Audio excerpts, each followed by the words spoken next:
a constitution that pulled the North into the center of national politics, that created a struggle far beyond Lagos and Calabar, and created regions we are still arguing about today.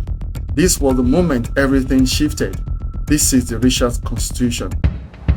By the mid-1940s, the political experiment that Britain had begun in Lagos a generation earlier was beginning to feel too small for the country it was meant to contain.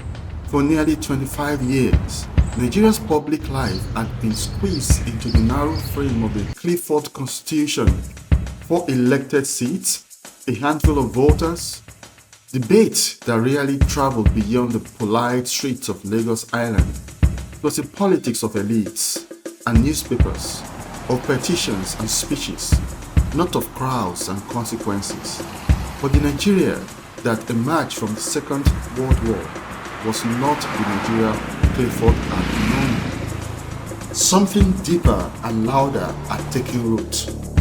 Politics had slipped out of the council chambers and into the streets, and the British could feel control loosening. It was in this atmosphere that the next constitutional chapter unfolded, one that would not merely adjust the old system, but to redraw the country's political map entirely. The era of Richard's Constitution had begun. When Sir Arthur Frederick Richards arrived as governor of Lagos in 1943, the world itself was in crisis. Europe was still at war. Britain was exhausted financially and militarily. Across Asia and Africa, colonial subjects who had fought and labored for the empire were beginning to question the logic of imperial rule. Nigeria was no exception. In Lagos, newspapers no longer sounded courteous. They were sharp, even defiant. The West African Pilot, edited by young and energetic Nnamdi Azikiwe, criticized colonial policies almost daily. Trade unions were forming among railway men, dock workers, clerks, and miners. Students debated nationalism in classrooms and cafes. The language of rights and self-government was spreading beyond the educated few.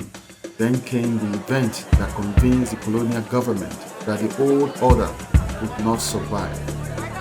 In June of 1945, only weeks after the war in Europe ended, workers across Nigeria did something unprecedented under the leadership of Michael Atokame Imodo, the fiery head of Railway Workers Union.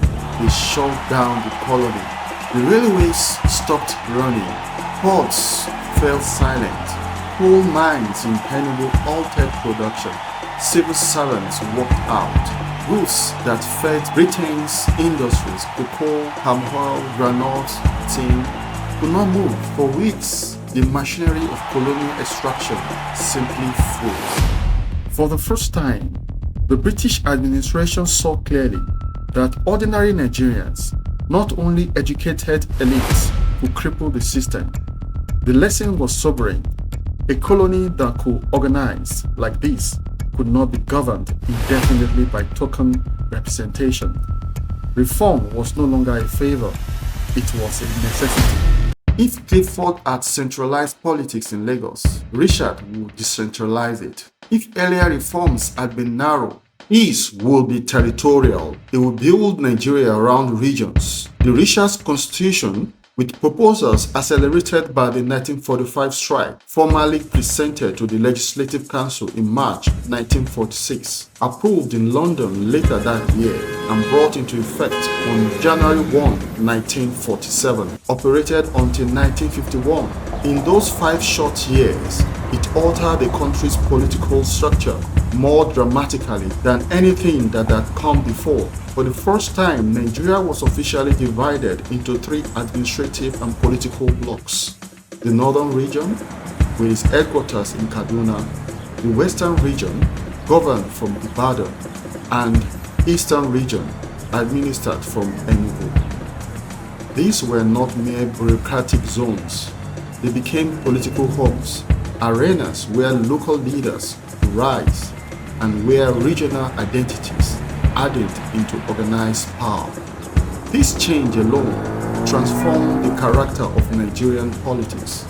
Under Clifford, nearly everything had revolved around Lagos. Now, debates would take place across the country. Each region received its own House of Assembly. The North, which had been deliberately excluded from the elections for more than 2 decades under Clifford, finally entered national politics. Yet for all these expansions, the system still bore the fingerprints of colonial culture. Elections were not direct. Ordinary citizens did not simply vote for national representatives. Instead, local council selected members. Those members formed regional assemblies, and the assemblies chose delegates for the center. It was democracy filtered through several sieves. The governor still retained enormous authority, including veto powers and control over finance. So while participation widened, control remained British. Across the country, new figures began to rise. In the East, Nnamdi Azikiwe formed the National Council of Nigeria and the Cameroon's NCNC, funded with Herbert Macaulay in 1944, into a mass movement. Through newspapers and relentless tours, he attacked the constitution for denying true self-government. Crowds gathered wherever he spoke.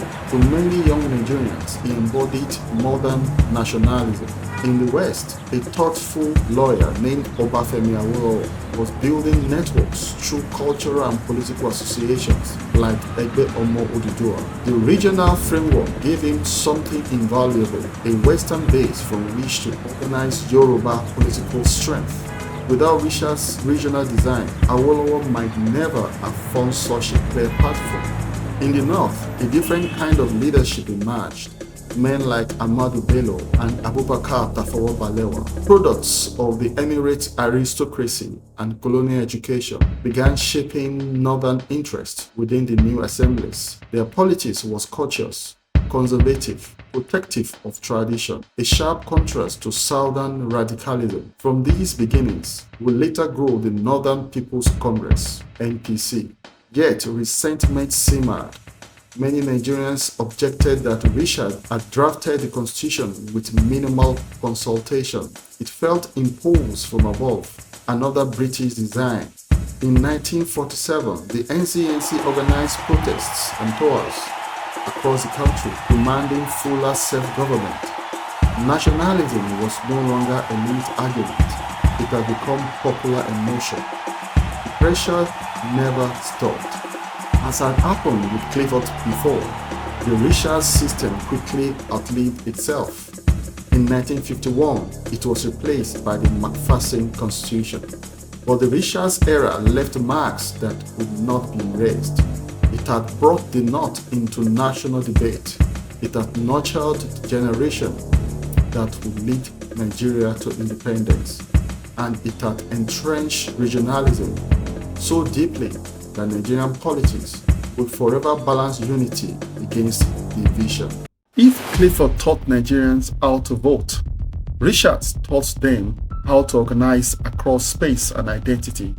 It transformed Nigeria from small colonial outpost with a few elected elites to a sprawling, regionally conscious political society. By the time the constitution faded away, the country it governed was no longer merely administered.